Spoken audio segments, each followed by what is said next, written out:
온 목사와 성경께 베드로후서 1장입니다. 오늘도 함께 읽으면서 주님의 귀한 은혜를 나누기를 원합니다. 베드로후서 1장 함께 읽겠습니다. 베드로후서 1장입니다. 1절 부르시게 택하심 예수 그리스도의 종이며 사도인 시몬 베드로는 우리 하나님과 구주 예수 그리스도의 의를 힘입어 동일하게 보배로운 믿음을 우리와 함께 받은 자들에게 편지하노니.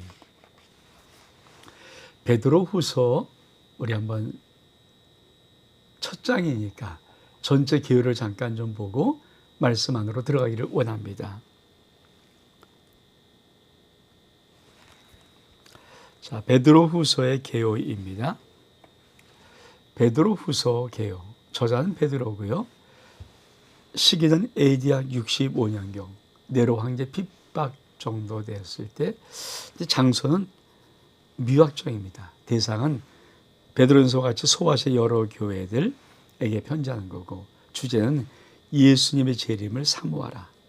내용은 하나님의 신성한 성품, 믿음, 덕, 지식, 절제, 인내, 경건, 우애, 사랑에 참여하고 거짓 선지자의 유혹에 빠지지 말며 회개, 인내, 거룩, 경건함으로 주의 날을 사모라. 베드로의 유언적인 서신입니다.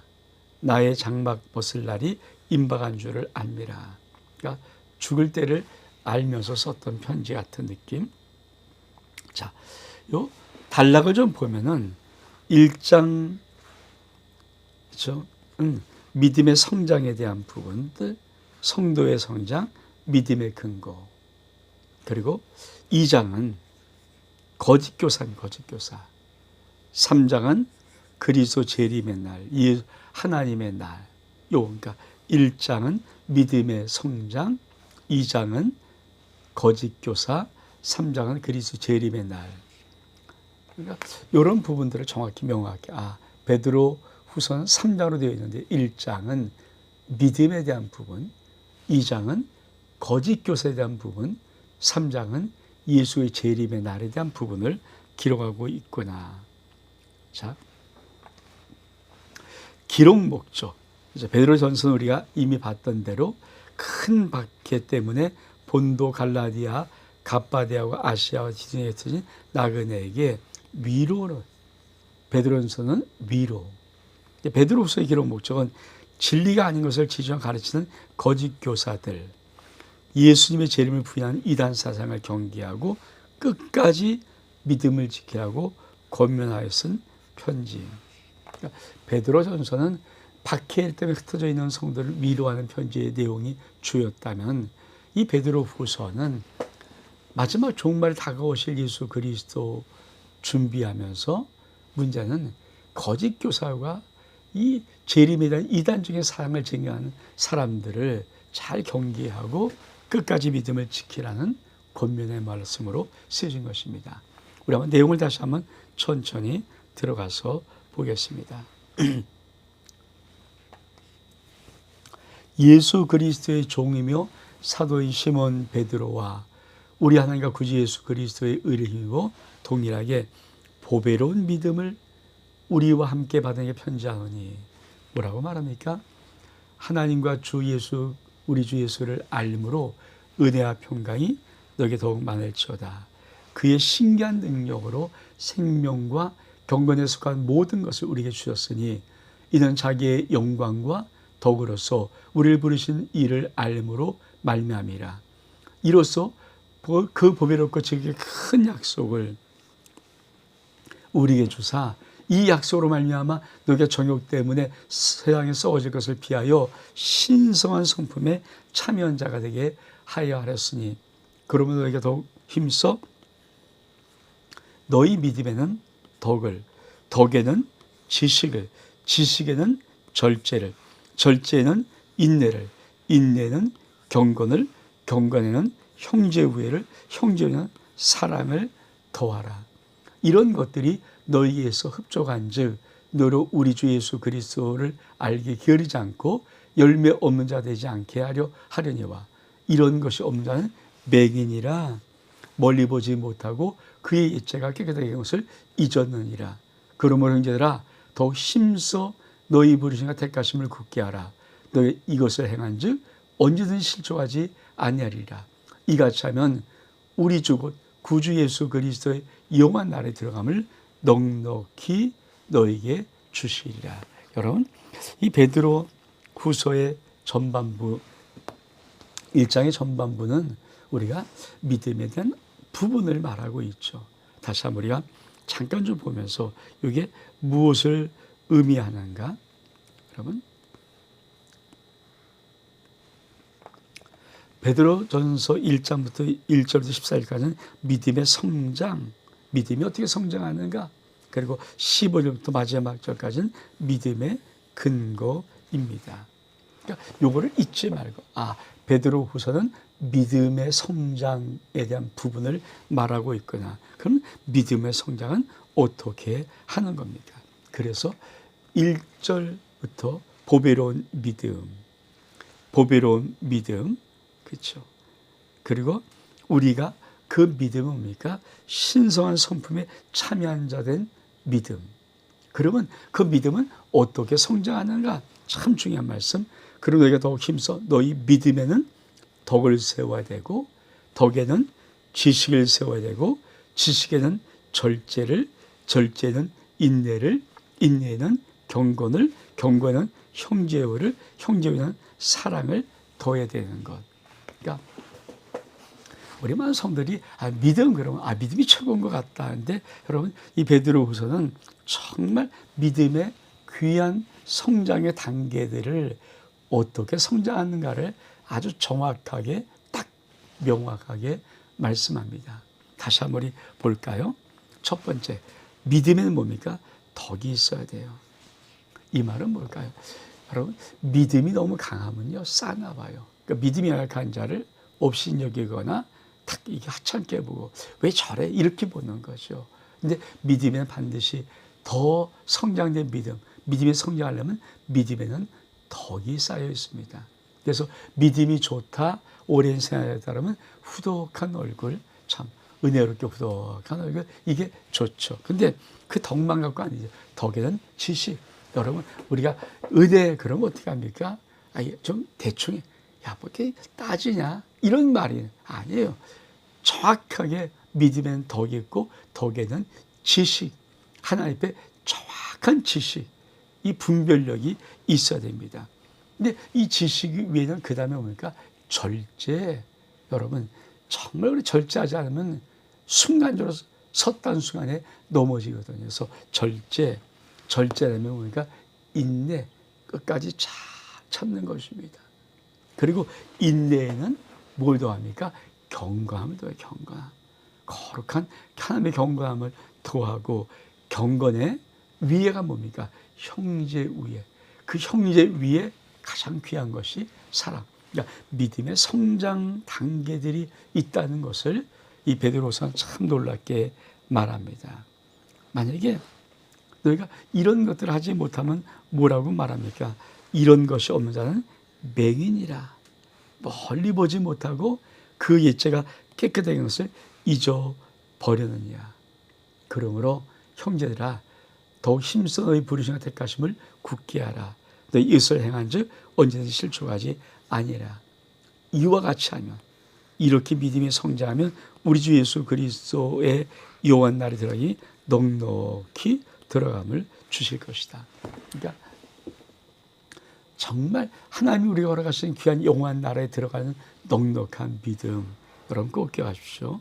믿음에는 덕을, 덕에는 지식을, 지식에는 절제를, 절제는 인내를, 인내는 경건을, 경건은 형제우애를, 형제우애 사랑을 더하는 이 믿음의 성장, 이 아름다운 성장의 단계들이 있어서 우리가 하나님의 보배로운 믿음을 가지고 우리 주 예수 그리스도 허락하신 영원한 넉넉히 들어가는 이 축복을 우리 누리라. 이것이 베드로후서 1장 전반부의 말씀입니다. 자, 그러면 뒷부분 볼까요? 그리스도의 영광과 성경의 영. 그러므로 너희가 이것을 알고 이미 있는 진리에 서 있으나 내가 항상 너에게 생각나게 하려 하노라. 내가 이 장막 있을 동안에 너를 일깨워 생각하게 함이 옳은 줄을 여기노라.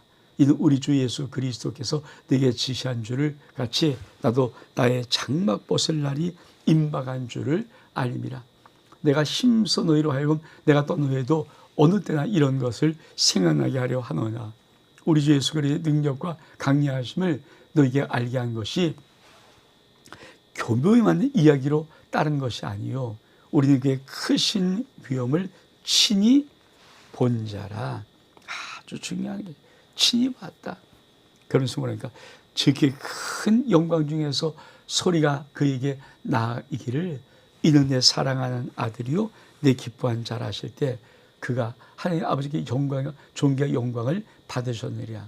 이 소리는 우리가 그와 함께 거룩한 성 어디입니까? 변화산이죠.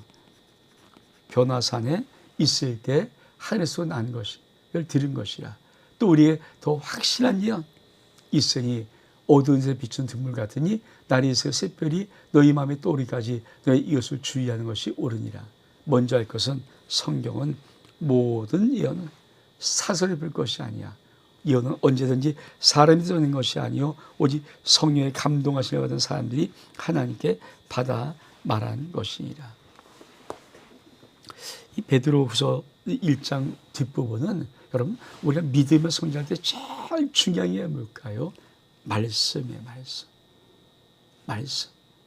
이 부분을 강조하는 것입니다. 다시 한번 천천히 볼까요? 자, 사도 바울은 지금 어떤 상황에서 이 베드로후서를 쓰고 있는가? 그렇죠. 14절에 보니까 내가 나의 장막 벗을 날을 임박한 줄 알다. 그러니까 죽음이 가까움. 죽음이 가까워서. 그렇죠? 그러니까 죽음이 가까웠기 때문에 이 베드로의 마음속에는 정말 귀한 마음이 있는 것입니다. 그래서 베드로가 이 어떤 증거를 가지고 성경을 증거하나요? 그렇죠? 자기의 놀라운 경험입니다. 우리가 주 예수의 능력과 강력하심을 너희가 알게 한 것은 교묘하게 만든 이야기 아니다. 꾸며낸 얘기야. 나는 친히 보았다. 우리는 그의 크신 위엄을 친히 보았다. 어디서 보았는가? 분명히 말합니다. 저에게 큰 영광 속에서 이루한 소리가 그에게 나기를 이는 내 사랑하는데 기뻐한 자라. 그가 하나님께 존귀와 평안을 주는데 이것을 우리는 그와 함께 거룩한 성 변화산에 있을 때 요한과 야고보와 베드로가 우리 주님이 변화산에 올라갔을 때 갑자기 우리 주님이 호련히 천사처럼 더 빛나는 옷으로 변화해서 모세와 엘리야와 함께 가운데 서서 말씀하신 이 놀라운 환경을 보고 베드로가 뭔가 여기가 조상은 초막셋을 여기에 짓고 하나님 주를 위해서 하나님 엘리야 모세를 위해서 있어야 할 테니까 갑자기 다 모세 엘리야를 사야하고 하늘에서 음성이 들리는데 오직 너는 이 말을 들으라. 이 놀라운 변화의 광경을 거룩한 산 변화산에서 보았습니다. 그러면서 이거를 본 것을 경험해서 빗대어서 뭘 증거하는 것입니까? 그렇습니다. 자, 더 확실한 예언이 있다. 이런 것보다 더 확실한, 내가 체험한 어떤 것보다 더 확실한 예언이 있다. 그것이 뭡니까? 성경이에요, 성경. 여러분, 성경은 어떤 지식, 어떤 경험보다 훨씬 더 확실합니다. 그래서 고린도 전서 15장에 보면 예수 그리스도의 부활을 말씀할 때 예수의 십자가 죽음 말할 때 성경대로 예수께서 죽으시고 성경대로 사흘 만에 살아나셨다. 무엇대로? 성경대로, 말씀대로. 이 성경이 훨씬 더 중요하다. 그래서 뭐라고 말합니까? 우리가 확실한 예언이 있다. 그것은 성경이다. 근데 너희가 먼저 알겠어. 성경은 모든 예언은 사설에 볼 것이 아니다. 이 성경의 예언은 사람이 듣는 것이 아니야. 오직 성령의 감동하심 받은 사람들이 하나님께 받아 말한 것이다. 그래서 성경의 모든 예언은 다 하나님의 말씀을 받은 선지자들이 말한 것이다. 그러니까 베드로는 믿음에 이런 단계가 있습니다. 믿음의 성장의 단계를 말하고 제일 중요한 것은 나는 이제 정말 여러분 자신에게 마지막 당부하는 것은 내가 죽음을 앞두고 있기 때문입니다. 그래서 꿈에는 말하고 직장인데 나는 정말 하나님의 우리 주 예수 그리스도의 영광을 보았습니다. 어디서? 평화산상. 근데 그것도 훨씬 더 중요한 것이 있습니다. 그것이 바로 새별같이 떠오르는 성경입니다. 성경. 이 성경은 절대 사사히 풀면 안 됩니다. 왜? 모든 성경이 이어는 하나님 앞에 말씀하던 사람이 받아서 말한 것이기 때문입니다. 성경이 최고의 믿음을 성장, 성숙시키는 최고입니다. 이 말을 베드로후서는 말하는 거예요. 여러분, 우리가 성경을 읽고 성경을 듣고 성경을 연구하고 성경을 묵상하고 성경을 암송함 통해서 우리 믿음이 더 확실한 하나님의 의대의 진리 가운데 있기를 주의 이름으로 축복합니다. 온 목사와 성경 읽기 베드로후서 1장 여기서 마칩니다. 샬롬.